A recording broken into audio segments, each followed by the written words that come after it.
The last thing Lisa expected at 5:47 p.m. on a Friday was the word fire, not as a warning, but barked like a command by Vince, the new COO. "One more sync error, someone's getting fired," he shouted, pacing outside the war room, fuming over a half-second dashboard delay. The issue, a hiccup in the Idaho node, had been fixed 12 minutes ago by Lisa herself. Not a bug, just a glitch, temporary, logged, corrected. But Vince wasn't after solutions. He wanted a scapegoat. Lisa sat still, sipping cold green tea, watching her cursor blink on a report she'd crafted all day.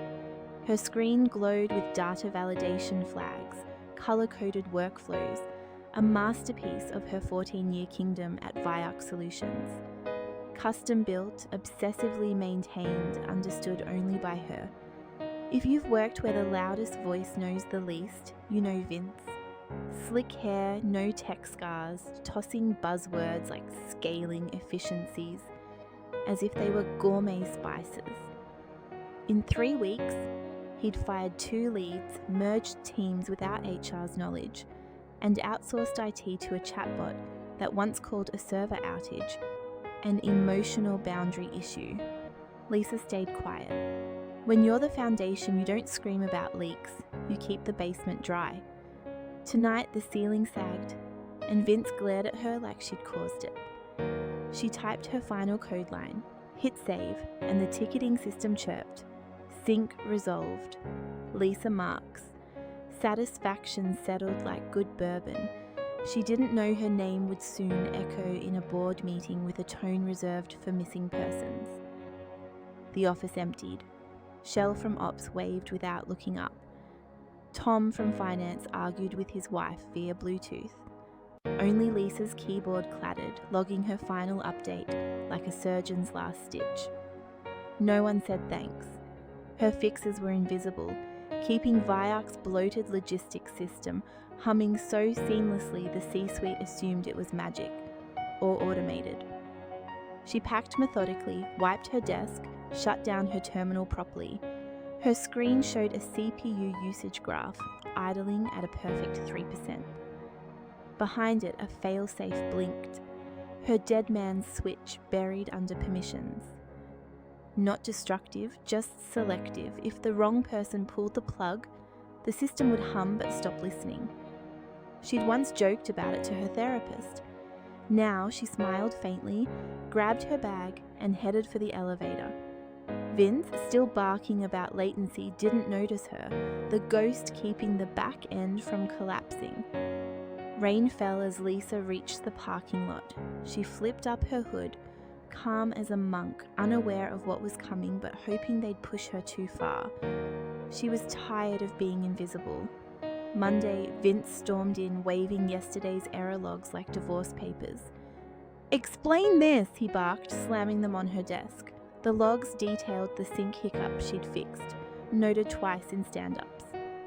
"Resolved," she said evenly. "Issue ID 760345. "I don't care about your process," Vince shouted, drawing gopher-like glances from cubicles.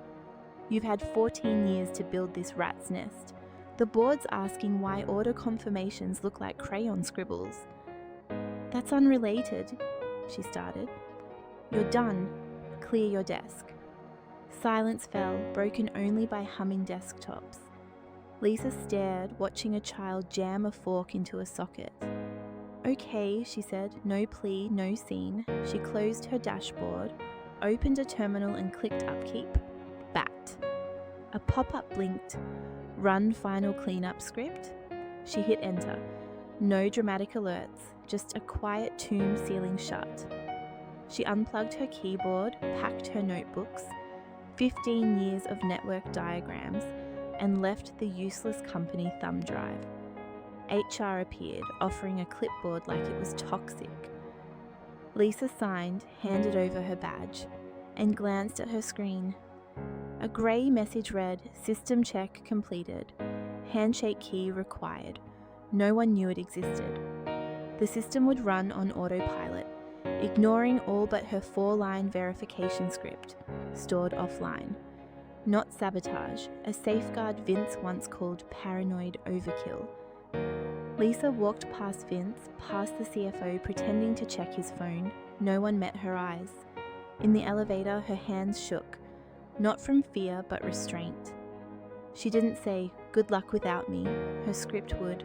Outside, the rain stopped, clouds breaking like tissue paper. Lisa sat in her car, engine humming, and drove off, leaving Vyarch's glowing lights behind. The world didn't end when Lisa left. No alarms, no meltdowns, just Friday's hollow silence. Heads turned, but no one spoke. Michelle from Ops tapped her phone nervously. Tom shifted awkwardly. Brandon, the junior dev Lisa once saved from a permissions disaster, stared at his desk.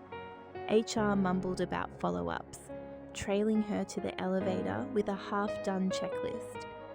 The doors closed.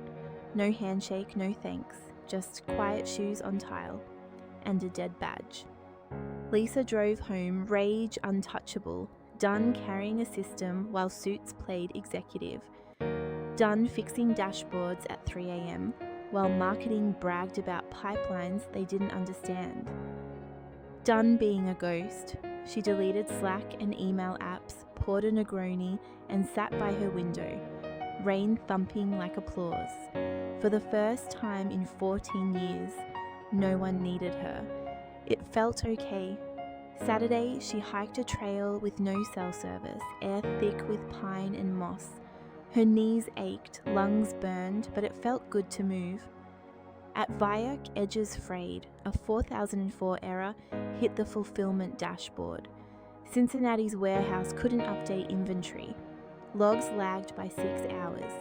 A junior dev filed a ticket. An intern rebooted the sync service. Nothing. By Sunday, orders weren't shipping. Customer service emails doubled. The chatbot gave generic replies. No panic yet, just a weekend, they thought. They didn't understand. No one knew the system's guts, but Lisa. Monday, chaos bloomed. At 7:42 a.m., Phoenix reported failed updates. By 8:03, 4 distribution centers stalled, no errors, just silence. A heart with no pulse. Vince, red-faced, blamed the BI team, the cloud vendor, anything but himself. Lisa's protocol had kicked in at midnight Sunday, requiring her handshake key. The system looked fine but moved slower, haunted. Reboots scrambled orders, reset inventories, triggered a 1,300 unit return cycle in Spokane. Support tickets quadrupled, the chatbot forwarded complaints to an unchecked inbox. Lisa, in pajama pants, flipped through a photo album, phone on Do Not Disturb, with 42 unread messages. She wasn't here for vengeance, just peace. At Vyarch, someone remembered her.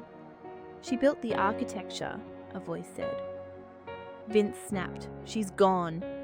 By 1:15 p.m., the board faced $500,000 hourly losses, moderate to catastrophic brand damage, and no resolution timeline. Lisa watered her plants, smiling at a stubborn fuchsia, not her problem anymore.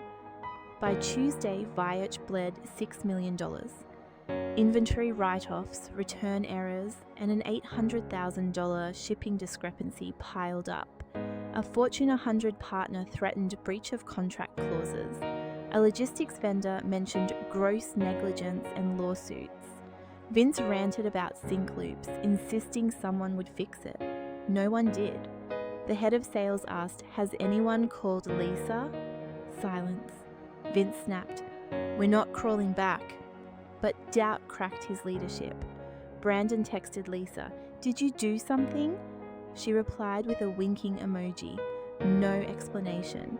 He found her old training doc, 10 pages of encrypted gibberish, and swallowed hard. By Wednesday, losses hit $17.8 million. The system ran at 11% efficiency. Clients bailed, refunds surged. Vince hired Ezra, a $600,000 consultant with a glossy LinkedIn.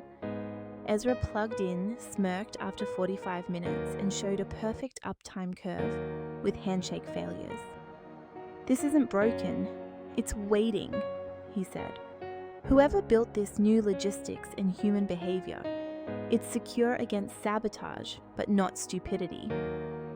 "Lisa Marks built it," Brandon said. Ezra closed his laptop. "You have a Lisa problem. Call her." Vince bristled. "She sabotaged us." "No," Ezra said. "She protected you from yourself, and you fired her." He advised wiring her whatever she wanted. Full control, no Vince. Without her, they'd be sorting spreadsheets for months. That evening, HR emailed Lisa. Exciting consulting opportunity. No apology, just corporate groveling. She forwarded it to her attorney, Diane, with terms. Triple her old rate, no Vince, no NDA, paid up front. Diane added indemnity and a reputation restoration bonus. By morning, the contract arrived, signed.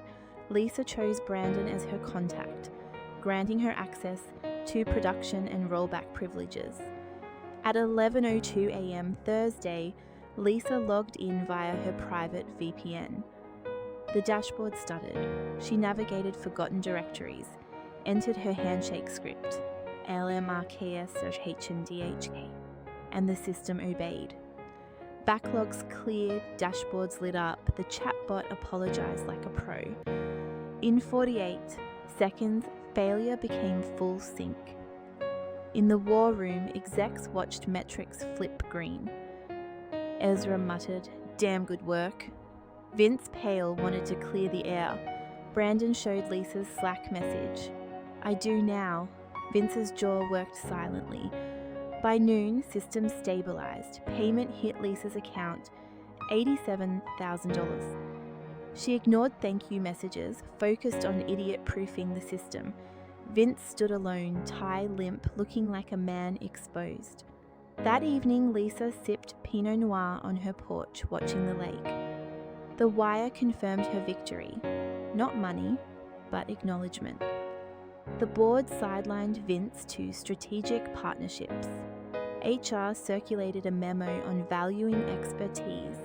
Lisa's name unspoken but implied. A job offer came, $250,000. Principal architect, remote. Another followed, bigger title, triple pay. Lisa smiled, set her phone down, and returned to her crossword. 7-letter word for vindication, justice. She filled it in, whispering, "I'll think about it,"